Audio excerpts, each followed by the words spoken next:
주시는 말씀은 누가복음 18장입니다. 함께 드라마 성경으로 묵상하겠습니다. 제18장. 예수께서 그들에게 항상 기도하고 낙심하지 말아야 할 것을 비유로 말씀하여 이르시되, 어떤 도시에 하나님을 두려워하지 않고 사람을 무시하는 한 재판장이 있는데, 그 도시에 한 과부가 있어 자주 그에게 가서 내 원수에 대한 나의 원한을 풀어주소서 하되, 그가 얼마 동안 듣지 아니하다가 후에 속으로 생각하되, 내가 하나님을 두려워하지 않고 사람을 무시하나 이 과부가 나를 번거롭게 하니 내가 그 원한을 풀어주리라. 그렇지 않으면 늘 와서 나를 괴롭게 하리라 하였느니라. 불의한 재판장이 말한 것을 들으라. 하물며 하나님께서 그 밤낮 부르짖는 택하신 자들의 원한을 풀어주지 아니하시겠느냐? 그들에게 오래 참으시겠느냐? 내가 너희에게 이르노니 속히 그 원한을 풀어주시리라. 그러나 인자가 올 때 세상에서 믿음을 보겠느냐? 또 자기를 의롭다고 믿고 다른 사람을 멸시하는 자들에게 이 비유로 말씀하시되, 두 사람이 기도하러 성전에 올라가니 하나는 바리새인이요 하나는 세리라. 바리새인은 서서 따로 기도하여 이르되, 하나님이여, 나는 다른 사람들 곧 토색, 불의, 간음을 하는 자들과 같지 아니하고 이 세리와도 같지 아니함을 감사하나이다. 나는 일에 2번씩 금식하고 또 소득의 11조를 드리나이다 하고, 세리는 멀리 서서 감히 눈을 들어 하늘을 쳐다보지도 못하고 다만 가슴을 치며 이르되, 하나님이여, 불쌍히 여기소서. 나는 죄인이로소이다 하였느니라. 내가 너희에게 이르노니 이에 저 바리새인이 아니고 이 사람이 의롭다 하심을 받고 그의 집으로 내려갔느니라. 무릇 자기를 높이는 자는 낮아지고 자기를 낮추는 자는 높아지리라. 사람들이 예수께서 만져주심을 바라고 자기 어린아기를 데리고 오매 제자들이 보고 꾸짖거늘, 예수께서 그 어린아이들을 불러 가까이 하시고 이르시되, 어린아이들이 내게 오는 것을 용납하고 금하지 말라. 하나님의 나라가 이런 자의 것이니라. 내가 진실로 너희에게 이르노니 누구든지 하나님의 나라를 어린아이와 같이 받아들이지 않는 자는 결단코 거기 들어가지 못하리라. 어떤 관리가 물어 이르되, 선한 선생님이여, 내가 무엇을 하여야 영생을 얻으리이까? 네가 어찌하여 나를 선하다 일컫느냐?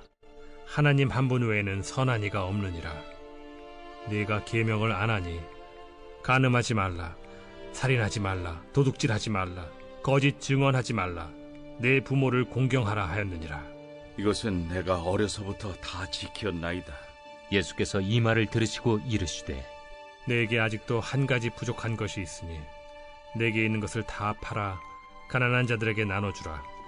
그리하면 하늘에서 내게 보화가 있으리라.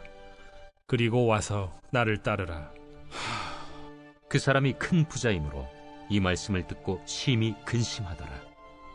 예수께서 그를 보시고 이르시되, 재물이 있는 자는 하나님의 나라에 들어가기가 얼마나 어려운지, 낙타가 바늘기로 들어가는 것이 부자가 하나님의 나라에 들어가는 것보다 쉬우니라 하시니, 듣는 자들이 이르되, 그런즉 누가 구원을 얻을 수 있나이까? 무릇 사람이 할 수 없는 것을 하나님은 하실 수 있느니라. 베드로가 여짜오되, 보옵소서, 우리가 우리의 것을 다 버리고 주를 따랐나이다. 내가 진실로 너희에게 이르노니 하나님의 나라를 위하여 집이나 아내나 형제나 부모나 자녀를 버린 자는 현세에 여러 배를 받고 내세에 영생을 받지 못할 자가 없느니라. 예수께서 12 제자를 데리시고 이르시되, 보라, 우리가 예루살렘으로 올라가노니 선지자들을 통하여 기록된 모든 것이 인자에게 응하리라. 인자가 이방인들에게 넘겨져 희롱을 당하고 능욕을 당하고 침뱉음을 당하겠으며 그들은 채찍질하고 그를 죽일 것이나 그는 3일 만에 살아나리라. 제자들이 이것을 하나도 깨닫지 못하였으니 그 말씀이 감추었으므로 그들이 그 이르신 바를 알지 못하였더라. 여리고에 가까이 가셨을 때에 한 맹인이 길가에 앉아 구걸하다가 무리가 지나감을 듣고 이 무슨 일이냐고 물은데, 그들이 나사렛 예수께서 지나가신다 하니 맹인이 외쳐 이르되, 다윗의 자손 예수여, 나를 불쌍히 여기소서. 앞서가는 자들이 그를 꾸짖어 잠잠하라 하되 그가 더욱 크게 소리질러 다윗의 자손이여, 나를 불쌍히 여기소서. 예수께서 머물러 서서 명하여 데려오라 하셨더니 그가 가까이 오매 물어 이르시되 내게 무엇을 하여 주기를 원하느냐? 주여, 보기를 원하나이다. 보라, 네 믿음이 너를 구원하였느니라. 곧 보게 되어 하나님께 영광을 돌리며 예수를 따르니 백성이 다 이를 보고 하나님을 찬양하니라. 아멘. 오늘도 하나님의 말씀을 통하여 우리 마음이 따뜻해지는 귀한 시간이 되기를 주님의 이름으로 축원합니다. 날씨 오늘 많이 추우셨죠? 영하 11도를 지금 기록하는 걸로 제가 알고 핸드폰으로 좀 보고 왔는데, 그래도 하나님의 말씀 때문에 마음만큼은 따뜻해지기를 바랍니다. 오늘 말씀의 주제는 주의 말씀이 믿어져야 합니다 라는 주제를 가지고 함께 말씀을 나누도록 하겠습니다. 2025년을 맞이하면서 우리가 각자의 마음에 결단이 있었고 기도 제목들이 있었습니다. 계속 그 결단이 유지되고 있는 분도 계시고, 유지되기를 간절히 바라는 마음으로 계속 기도하고 계시는 분도 계시고, 벌써 그 결단이 깨진 분도 있을 것 같습니다. 하지만 무엇보다도 기도하기를 쉬지 않는 저와 여러분이 되기를 바랍니다. 우리가 하나님을 믿는 자녀라면 계속해서 우리가 그 주님을 믿고 포기하면 안 된다라는 사실을 또 알잖아요. 주님께서 그 모습을 또한 귀히 받아주신다고 생각을 합니다. 낙담되지 않기를 바라고 끝까지 기도하기를 쉬지 않는 우리 성도님들 되기를 바랍니다. 왜냐하면 주님께서는 우리에게 분명히 말씀하셨기 때문입니다. 오늘 1절 말씀을 보면 예수께서 그들에게 항상 기도하고 낙심하지 말할 것을 비유로 말씀하여, 먼저 이 비유에는요, 하나님을 두려워하지 않고 사람을 무시하는 한 재판장이 나옵니다. 그리고 정반대의 입장에 서 있는 당시 사회적 그 약자를 대변하는 한 과부가 나옵니다. 이 과부는 원수에게 억울한 일을 당하고 원한을 풀어달라고 재판장에게 나옵니다. 그리고 자주 찾아갑니다. 얼마나 자주 찾아가서 간청했던지 재판장은 질려 버린 것 같습니다. 한번 4절 5절 보겠습니다. 그가 얼마 동안 듣지 아니하다가 그의 속으로 생각하되 내가 하나님을 두려워하지 않고 사람을 무시하나 이 과부가 나를 번거롭게 하니 내가 그 원한을 풀어주리라. 그렇지 않으면 늘 와서 나를 괴롭게 하리라 하였느니라. 결국 오만한 재판장은요, 결국 그 과부의 원한을 풀어주게 됩니다. 예수님은 이 비유를 통해 하물며 하나님께 밤낮 부르짖는 택한 자들의 원한을 풀어주시지 않겠느냐라고 말씀을 하고 계십니다. 이 말씀이 힘이 되지 않으신가요? 힘이 되어야 합니다. 무엇보다 저는 1절 말씀을 보면 예수께서 그들에게 항상 기도하고 낙심하지 말아야 할 것을 비유로 말씀하여, 이 말씀이 저에게 좀 더 힘이 되었습니다. 왜냐하면 말씀을 잘 보면 예수께서 그들에게 항상 기도하고 낙심하지 말아야 할 것은, 주님도 아시는구나. 우리가 기도함으로 나아가지만 우리 성도님들도 오늘도 함께 뜨겁게 기도하며 나아가잖아요. 하지만 낙담되는 마음도 있잖아요. 그러고 싶지 않은데, 하지만 주님께서는 그 마음도 아신다라는 거예요. 기도하고 낙심하지 말아야 할 것은 예수님도 안다라는 거예요. 기도하지만 때로는 그 연약한 마음 때문에 우리가 낙심한다라는 사실을 안다라는 겁니다. 연약한 인간이기 때문에 기도 응답이 없고 낙심할 때가 있는데 그 마음조차도 주님께서 아십니다. 그래서 항상 기도하고 낙심하지 말라고 오늘 말씀하고 있습니다.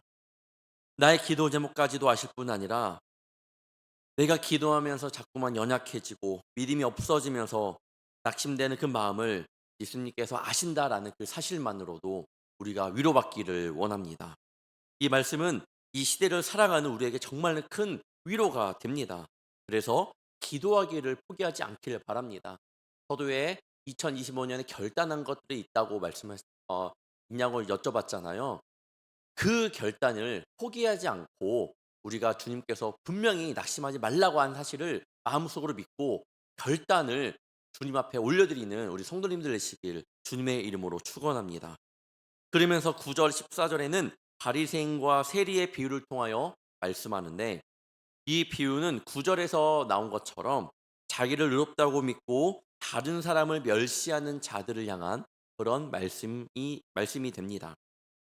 먼저 바리새인은 이렇게 기도합니다. 11절에 바리새인은 서서 따로 기도하여 이르되 하나님이여, 나는 다른 사람들 곧 토색 우리 간음을 하는 자들과 같지 아니하고 이 세리야도 같지 아니함을 감사하나이다. 주님 앞에 자신의 자랑을 합니다. 하지만 세리는 어떻게 기도하나요? 13절을 보면 세리는 멀리 서서 감히 눈을 들어 하늘을 쳐다보지도 못하고 다만 가슴을 치며 이르되 하나님이여 불쌍히 여기소서, 나는 죄인으로서이다 하였느니라. 이 두 명의 사람 가운데 주님께서는 누구의 마음을 받아주셨을까요? 14절 내가 너에게 이르노니 이에 저 바리새인이 아니고 이 사람이 의롭다 하심을 받고 그의 집으로 내려갔느니라. 무릇 자기를 높이는 자는 낮아지고 자기를 낮추는 자는 높아지리라 하시니라. 주님께서 받아주신 그 마음, 바로 이 세리의 마음이었습니다. 세리가 그냥 주님 나를 불쌍히 여겨주세요, 나는 죄인입니다, 당연히 이런 고백 때문에도 주님께서 그 마음을 받아주셨겠죠. 하지만 저는 이 말씀에 조금 초점을 맞춰 보았습니다. 다만 가슴을 치며 이르되 가슴을 치며, 가슴을 친다라는 말은 무언가요? 정말 간절한 마음으로 내 중심이 이렇게 주님 바로 서지 못합니다, 아버지 하나님 정말 이 연약한 마음 주님께서 고쳐달라고 이끌어달라고 간절히 회개하며 나가는 이 세리의 마음을 받아주신 겁니다. 주님 앞에 이렇게 기도하는 모습이 되어야 되지 않을까요? 정말로 주님 앞에 솔직하게 나가는, 세상에서는 정말 조금의 거짓된 모습이 있었다 하더라도 주님 앞에 설 때는 정말로 진실함과 간절함으로 나아가는 우리 성도님들이 되어야 될 줄 믿습니다. 가슴을 치며 애통하는 자에게 복이 있다고 말씀하셨던 것처럼 우리가 이 시간 간절히 주님 앞에 기도하며 나아가기를 원합니다. 7절에 보면 하나님께서 그 밤낮 부르짖는 택하신 자들의 원한을 풀어주지 아니하시겠느냐. 밤낮 부르짖는 자들이 어떤 모습인가요? 정말 주님 아니면 안 된다라는 그 중심이 바로 서 있는 주님의 자녀의 모습입니다. 주님을 정말 부르지 않고는 나아갈 수 없는 모습인 거죠. 기도의 자세가 바로 이러한 모습이 되기를 바랍니다. 주님 없이는 안 된다는 마음, 가슴을 치며 주님 내가 죄인이지만 나는 정말 주님밖에 없습니다 라고 주님 앞에 고백하는 그런 기도를, 그런 중심을 이 시간 주님께서 받아주실 줄 믿습니다. 그 다음 15절부터 30절을 보면 두 주제가 나옵니다. 어린아이와 부자. 성경에서는요 연결지어서 보지는 않지만 저는 좀 말씀을 묵상하면서 연결시켜 보았습니다. 왜 어린아이를 말씀하고 왜 어린아이는 와는 전혀 상관없는 부자를 이야기할까? 이들을 보면 힘과 능력의 차이를 나타냅니다. 어린아이는 누군가의 힘을 받고 살아가야 하는 존재, 혼자서 무언가를 해 나가기까지는 어려움이 있는 존재입니다. 능력이 부족한 거죠. 하지만 부자는 어린아이와 비교하지 못할 정도로 힘도 있고 능력도 있습니다. 이런 말이 있잖아요. 돈이면 모든 게 다 되는 세상. 네, 그렇게 힘이 있고 능력이 있는 사람이 바로 이 부자를 가리키고 있습니다. 그런데 성경에서는 어린아이들을 말할 때 하나님의 나라가 이런 자의 것이니라라고 말씀하고 있습니다. 부자를 향하여 24절 25절을 보면 예수께서 그를 보시고 이르시되 재물이 있는 자는 하나님의 나라에 들어가기가 얼마나 어려운지 낙타가 바늘기로 들어가는 것이 부자가 하나님의 나라에 들어가는 것보다 쉬우니라 하시니. 부자는 어릴 때부터 하나님의 계명들을 다 잘 지켜왔습니다. 정말로 뭐 하나 못 지킨 것이 없이 말씀대로 잘 살아왔습니다. 그런데 예수님은 이렇게 말씀했습니다. 22절에 보면 예수께서 이 말을 들으시고 이르시되 내게 아직도 한 가지 부족한 것이 있으니 내게 있는 것을 다 팔아 가난한 자들에게 나눠주라. 그리하면 하늘에서 내게 보화가 있으리라. 그리고 와서 나를 따르라 하시니. 한 가지 부족한 것이 있다고 하는데 내게 있는 것을 다 팔아 가난한 자들에게 나눠주라고 말씀합니다. 23절입니다. 그 사람이 큰 부자이므로 이 말씀을 듣고 심히 근심하더라. 오늘 바이블 성경에도 이 22절과 23절에 뭐가 있었죠? 부자의 한숨이 있었습니다. 네, 저도 지금 바이블 성경 들으면서 좀 진짜 부자의 마음을 잘 나타냈구나. 알긴 아는데 하고 싶지만 할 수 없는 그 마음을 한숨으로 잘 나타낸 것 같습니다. 이 말씀을 듣고 심히 근심하더라. 이 큰 부자는요, 어렸을 적에 아마 그 계명들을 잘 지키고 살아왔을 겁니다.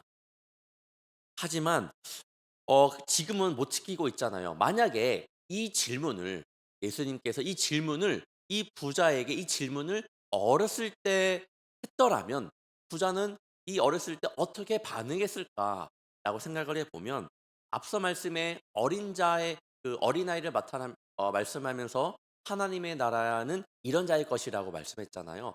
아마도 제 생각입니다. 아마도 그래도 이 부자는 아마도 그 하나님의 말씀에 순종했을 것 같아요. 그런 마음으로 그 어릴 때부터 부자로 지냈겠죠. 하지만 어린아이는 순수한 마음이 있습니다. 정말 순수한 마음이 있어요. 유초동무 안에서도 아이들을 보면요, 다 그런 거 집안 형편 상관없이 정말 순수한 마음이 있습니다. 아마도 이 부자도 그랬을 것 같아요. 마태복음에서는요, 이 부자 사람이 재물 많은 청년으로 나옵니다. 재물 많은 청년. 그렇게 한번 연결시켜 보면 어린아이 때는 아마 그랬을 것 같지만 청년 때는 그러지 못한다라는 거예요. 이 간격이 큰가요, 작은가요? 크진 않습니다. 제가 보기에는 크진 않아요. 어린아이와 이 청년의 때. 만약 정말로 뭐 할아버지 할머니 때라고 생각한다면 정말 크겠죠. 하지만 정말 크지 않는 이 간격 가운데 이 청년의 마음이 저는 조금은 변했을 것 같다라는 생각이 듭니다. 결국 근심하여 주님을 떠나게 됩니다. 어디서 그런 이야기를 본 적이 있습니다. 이분이 말씀하신 게 뭐냐면 절대로 자신의 어린 자녀들에게 명품의 옷을 입히지 않는다라는 거예요. 왜냐하면 이유가 단 한 가지였습니다. 어린아이가 밖에 나가면 10중 8구 옷이 더러워질까요? 깨끗해질까요? 더러워집니다. 그렇다면 아이가 좋은 옷을 입으면 옷이 더러워질까? 노심초사. 옷이 찢어지지는 않을까? 걱정에 걱정만 한다라는 거예요. 아이로서 더 잘 놀아야 되는데 자꾸만 그 생각이 든다라는 거예요. 그래서 실제로 자신은 아이들을 옷을 입힐 때 좋은 옷을 안 입히고 정말로 싼 옷을 많이 입힌다고 합니다. 저는 아울렛을 갔다가 실제로 봤습니다. 거기서 어떤 아이가 막 울고 있는 거예요. 그래서 당연히 크게 우니까 보게 되겠죠. 보니까 넘어진 거예요. 하더니 엄마가 달려가더니 이렇게 세우는 거예요. 그래 역시 부모의 마음이 저렇구나 하는데 하시는 말씀이 옷이 얼마나 비싼 옷인데라고 하면서 아이 옷을 털어주는 거예요. 그 모습을 보면서 그다음에 그 이후에 이분의 그 이야기를 들으니까 그렇구나. 모든 부모님은 그렇진 않습니다. 하지만 제가 이 말씀을 왜 하냐? 왜 낙타가 바늘기로 들어가는 것이 부자가 하나님의 나라에 들어가는 것보다 쉽다고 했는지 조금은 이해가 되었습니다. 하나님의 물질의 축복은 분명한 이유가 있죠. 분명한 이유가 있습니다. 주님의 말씀에 순종을 잘했기 때문에 선물로 거라고 생각을 할 수 있겠지만 저는요, 지금도 잘해왔으니 그것도 맞는 말이겠지만 지금도 잘해왔으니 더 주의 일을 잘 감당하라는 주님의 사인인 거라고 생각을 합니다. 오해하지 말아야 될 것은 재정적으로 여유가 있는 사람이 더 주의 일을 잘 감당하는 것은 절대로 아닙니다. 더 큰 주의를 하는 것이 아닙니다. 22절로 잘 보면 다 팔아 가난한 자들에게 나눠주라. 그리하면 하늘에서 내게 보화가 있으리라. 그리고 와서 나를 따르라 하시니 내가 가진 모든 것을 다 팔아 주님을 따르라고 합니다. 이 말씀이 뭔가요? 우리가 가진 것이 없어도 주님께서는 그 사람을 쓰신다라는 거예요. 다 팔고 나를 따르라라는 것은요, 주님은요 우리의 형편과 상관없이 쓰신다라는 주님의 귀한 말씀인 줄 믿습니다. 우리의 형편을 바라보지 마시고, 목사님들의 예언 가운데 항상 그런 말씀이 있잖아요. 어떤 분이 그냥 실족하여서 그냥 재정적인 것 때문에 실족하여서 전화를 해보면 꼭 이런 말씀을 하죠. 제가 좀 더 세상 가운데 성공을 하고 그 다음에 더 주님 앞에 헌신하겠습니다. 그 이후에 들려오는 말은 연락이 없다, 무응답이다. 결국에는 더 잘 되고 나서 연락을 해보니까 오히려 더 바빠지니까 주님을 떠났다라는 이야기를 많은 목사님을 통해 한번 들어본 적이 있을 겁니다. 주님의 일을 감당하는 것은요, 우리의 형편과 상관없이 감당할 수 있다라는 것을 주님께서 쓰시면, 어떤 자를 쓰신다고요? 정말 간절히 가슴을 치며 중심을 들이며 어린아이와 같이 그런 마음을 가진 주님의 그런 자들을 주님께서 쓰신다라는 사실을 꼭 기억하기를 바랍니다. 이어서 죽음과 부활에 대해 말씀하십니다. 안타까운 것은 제자들은 앞으로 예수님의 죽음과 그 부활에 대해 모른다라는 거예요. 정확히 말하면 듣고도 깨닫지 못하였습니다. 이렇게까지 말씀합니다. 그 말씀이 감치였으므로 그들이 그 이르신 바를 알지 못하였더라. 저는 말씀을 준비하면서 2025년의 표어인 주의 말씀을 내 마음에 두었나이다의 말씀을 늘 생각합니다. 말씀을 준비하면서 어떻게 이 말씀과 함께 접목시키면서 말씀을 전할 수 있을까 생각하는데, 오늘 말씀을 통해서도 왜 우리가 하나님의 말씀을 내 마음에 두어야 하는지 느낌이 오시나요? 예수님의 제자들은 예수님의 기적을 보면서 공생의 사역을 함께하면서 그렇게 많은 말씀을 들었는데 함께하지 못했습니다. 특히 오늘 말씀은요, 예수님의 죽음과 부활에 대해 말씀하고 있는데 정말로 중요한 말씀인데, 이 말씀조차도 결국 마음에 두지 못하니 말씀이 감추어 버려졌다라고 이야기하고 있습니다. 하나님의 말씀을 듣는 걸로만 끝내면 안 됩니다. 마음에 둬야 되죠.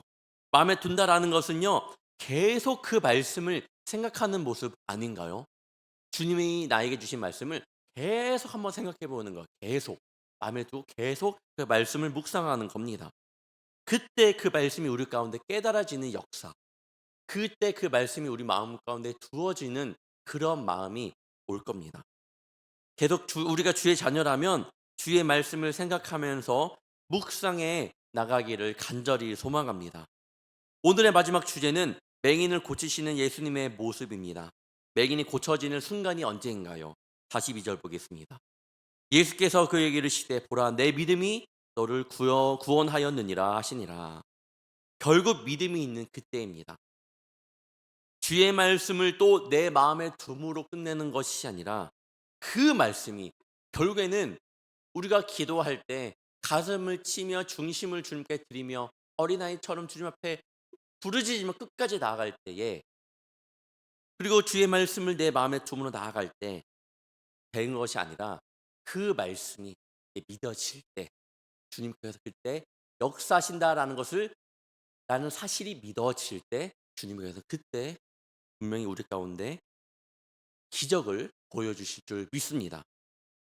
보라 내 믿음이 너를 구원하였느니라. 맹인이 그때 눈을 뜨게 되었습니다. 사랑하는 성도 여러분, 우리가 주님을 구원자로 알고 주님이라 고백하며 간절하게 부르짖고 주님 앞에 기도하고 나아가고 있잖아요. 그때에 우리가 주님 앞에 간절히 기도하며 나아갈 때에 주님께 우리 가운데 삶 가운데 기적을 보여주시고 역사해 주신다는 사실을 믿으시기를 간절히 축원합니다. 그 믿음을 주님 앞에 오늘 온전히 드리기를 간절히 원합니다. 겸손함으로 나아가기를 원하고요, 간절함으로 나아가기를 원합니다. 무엇보다 하나님의 말씀의 능력을 알고 그 말씀을 내 마음 가운데 두며 그 말씀을 믿음으로 고백하며 오늘 하루도 승리의 하나님을 경험하는 복된 귀한 성도님들 되시기를 주님의 이름으로 축원합니다. 기도하겠습니다. 사랑의 주님, 오늘도 믿음으로 주 앞에 나아갑니다. 나의 의를 내려놓고 나의 능력과 나의 모든 것을 내려놓고 주님 앞에 나의 빈 그릇을 내려놓습니다. 주님, 내 그릇이 질그릇이더라도 나의 죄를 회개하며 주님 앞에 다 내려놓고 나아오니 이 그릇 가운데 주님의 능력으로 채워주사 어디서든 무엇을 하든 주님께 쓰임받는 복된 귀한 자녀 되게 하여 주옵소서. 때로는 우리의 연약함으로 인해 더 잘 살고 싶고 더 많이 가지고 싶고 더 형통하게 살고 싶을 때가 있습니다. 그것을 놓고 기도할 때도 있었습니다. 그렇지만 우리의 중심을 보시는 주님, 세상의 것만을 바라고 구하였던 우리의 그런 마음을 용서하시고 변하는 것을 구하는 것이 아닌 변하지 않는 그 주님의 말씀, 주님의 은혜를 구하며 나아가는 복된 자녀 되게 하여 주옵소서. 우리가 말씀을 통해 깨닫지 못해도 주의 말씀을 여전히 내 마음속에 두기를 원합니다. 계속해서 그 말씀을 곱씹으며 묵상하며 언젠가는 그 말씀에 깨달아지는 역사가 우리 마음 가운데 일어날 줄 믿습니다. 주님, 믿음으로 나아가는 복된 주의 자녀 될 수 있도록 주께서 도와주시옵소서. 이 시간 11조의 예물과 1차 번째 예물로 주님 앞에 마음을 드립니다. 주님을 사랑하는 마음 하나만으로 예물을 드리오니 주께서 기뻐 받아 주시며 주님의 바라시는 그곳 가운데 잘 사용되어 하나님의 이름만이 드러나게 하여 주옵소서. 또한 드린 손길 가운데 함께하사 하나님의 전지전능하심을 보게 하여 주옵소서. 주님을 찬양하며 그 믿음이 더 굳건히 세워지게 하여 주옵소서. 주님, 우리의 육신의 눈은 멀었지만 주님을 믿음으로 고백하였던 맹인의 신앙 고백처럼 늘 주님 안에서 믿음으로 살게 하옵시며 나의 구원자를 온전히 의지하고 그 은혜를 간구하는 심령으로 살아가게 하여 주옵소서. 오늘 하루도 불꽃교회 믿음의 성도들의 가정과 함께하여 주시며 주님의 말씀을 마음에 두며 믿음으로 살아가는 복된 한날 되게 하실 줄 믿사오며 사랑이 많으신 예수님의 이름으로 간절히 기도합나이다. 아멘.